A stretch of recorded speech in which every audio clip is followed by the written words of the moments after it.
Welcome back to the Craig Arndt channel. Today we're working on a snowblower that has come back. It's a callback. Here we have a John Deere 1028E, and I worked on it for a friend of mine for issues with the chute, the electric chute, and the headlights. They didn't work. So what I found was the headlights, they share some wiring. So initially what I did is I took the motor off, the electric motor off, tested that for continuity. Didn't seem high at all, seemed like the motor was okay. This wire, which is white and red, was snaked up behind here. And sorry that the light keeps going on and off, I have an auto mode. Let's fix this here. So the light, or wire here, was going through here, and it was shorting to the dash panel. These edges are wound up just abrading and wearing a hole. So I spliced this with heat shrink, and as soon as I started it, the headlights went on and the chute worked. But the chute only would go in one direction, I remember. So then I started focusing on the switch, and it actually had no continuity on the one going the one way. So we repaired the switch, it worked, and now apparently it doesn't work again. So he went out and bought a new motor, so we might go and before we put a new motor on this, I want to test the continuity of that motor and this new one, and from there we'll kind of backtrack and see if this is another wire issue or if this is indeed a motor issue. Those bolts are rusted. That's not good. I wonder if water didn't get in here. And the first thing is it's another crack here. There's a crack there. So what I would like to do is put 12 volts on this and see if I can't get it to do something, to see if it works. But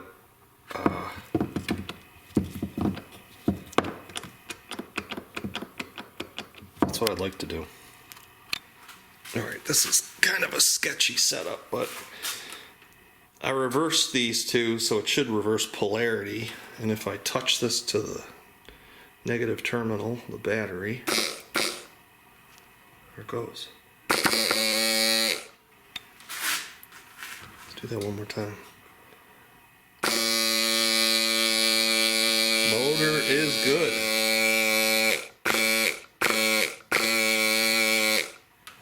Motor's good. If we know the motor works and it spins in both directions, because I reversed polarity, I'm going to clean this up. We still have an issue here with a couple of cracks, and I don't like those cracks. Those cracks that's where the water is going to get in. So I'm probably going to replace this anyway, but the motor itself is testing out positive that it works. The next thing we got to look at then is this switch.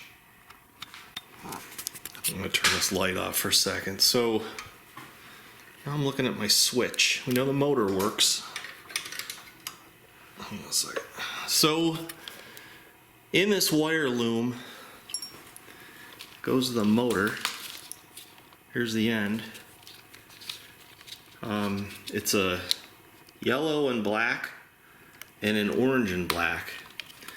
And along the way it picks up a green ground, and then it picks up a red and white stripe, and that goes to the starter. And also this red and white is the one that I fixed. Here's another connector. This is for, I don't know, some kind of extra something or other. But this red and white comes up, and that's what I fixed previously. That goes to the headlights. So the headlights are tied into that as well. However, this red and white was shorted out, and it also impacted the chute. Put you back on the tripod here.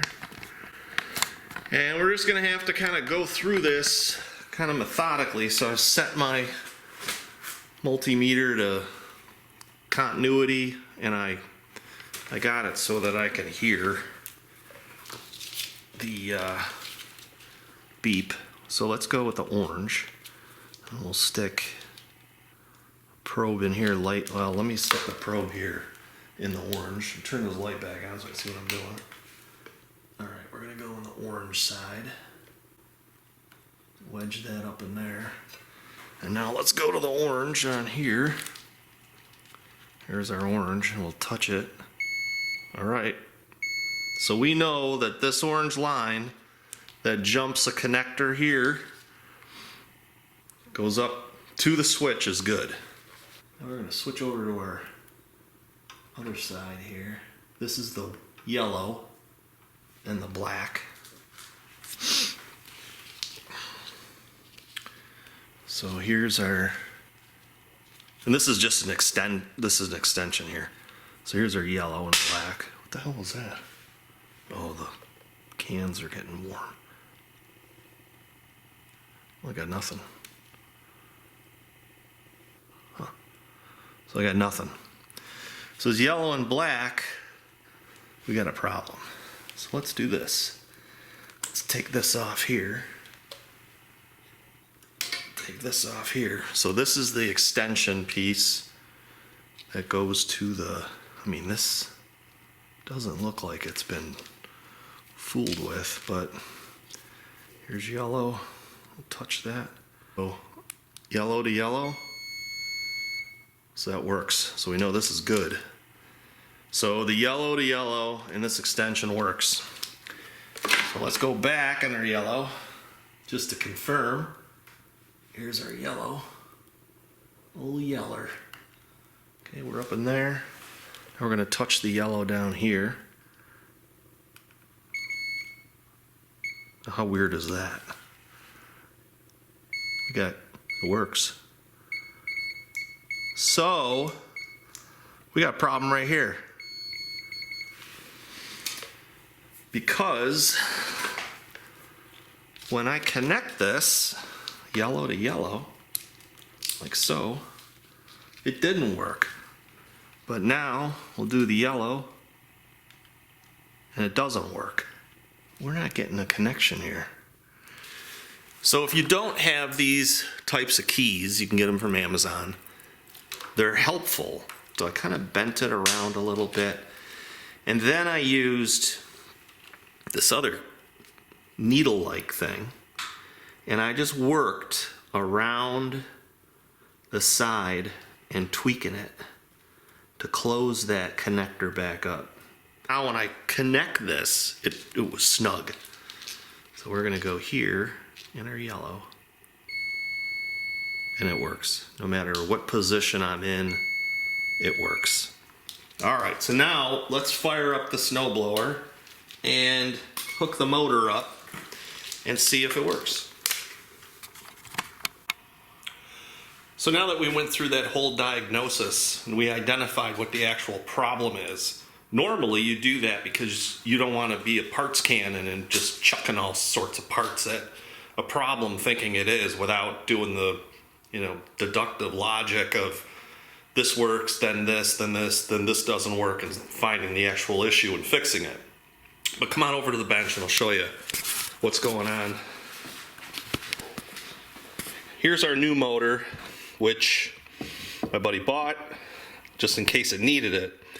Here's the problem. I've got one good stud left on this motor, and that is split right down there. So this design, what happens is it sits like this with the gear on top. Water pools up in here, water leaks down. There's a metal washer, and that one's rusted away, that one's almost rusted away. And what happens is after you get done snow blowing, the water is in here, it freezes, and it splits. This just is not going to be around very long. So we have a direct replacement here. The spur gear will fit right on top of it, just drops in, and all I have to do is go and get 3 new washer or bolts and it'll get stainless. This motor works. We fixed the problem. We're going to install this motor instead, and then we won't have to see this snowblower back because it's going to keep on keeping on. All right, so the last time we were fixing that's fixed. The new motor is on. I went and got some stainless steel hardware. 3 bolts hold that on. We'll put the cover on. Fire her up. I wonder if I'll need some more choke on this one.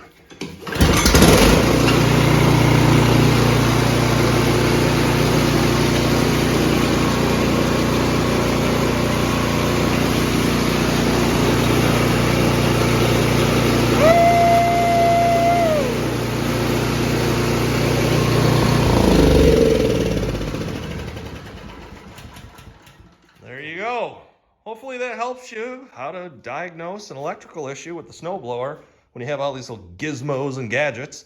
This has that electronic motor there with the chute control. It also has heated handlebars. I fixed that the last time when I had to solder up those wires. And I fixed the headlight. That headlight was not working. So go in there and check that little like button. It helps my channel out quite a bit. If you haven't subscribed to my videos, what are you doing? Click the subscribe button. Stop being a freeloader. And we'll see everybody in the next video.